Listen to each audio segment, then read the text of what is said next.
Naniniwala ako ron sa konsepto na dapat matuto kang tumutok sa sarili mong buhay at hindi mainggit sa pinaghihirapan ng iba at hindi mainggit sa mga narating ng iba. Lalong-lalong hindi ka naman dapat mag self-pity kapag ka medyo pakaramdam mo nahuhuli ka kaysa ron sa iba dahil lang sa mga material na bagay. Pero yung tungkol sa material na bagay, nagbabago-bago yan. Depende sa mga tao, depende sa skills na meron ka, depende sa maraming iba-ibang factors kasama na rin pati paano ka pinalaki ng magulang mo. Paano kung minalas ka lang talaga, nabuhay ka sa mahirap na pamilya, tapos yung pamilya mo talagang bobo talaga pagdating sa lahat ng bagay na may kinalaman sa buhay. Yung iba, akala nila ang buhay, parang dahil mas maraming narating sa'yo si ganito, mas malayo na yung nararating niya sa buhay.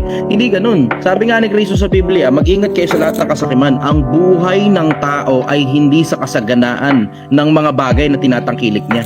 Hindi ang buhay ng tao tungkol dun sa mga bagay na material na meron yung ibang tao na ikinaiinggit mo. At hindi rin ang buhay ng tao tungkol sa material na bagay na meron ka na iniyayabang mo naman sa iba. Hindi ako naniniwala ron sa ganun Naniniwala ako ron sa konsepto na lahat tayo may kanya-kanyang journey na tinatahak. Pero lahat tayo supposed to be ang ultimate journey maging mabubuting tao sa paggawa ng maraming kabutihan at tungkol sa pananampalataya dun sa Diyos na pinaniniwalaan natin.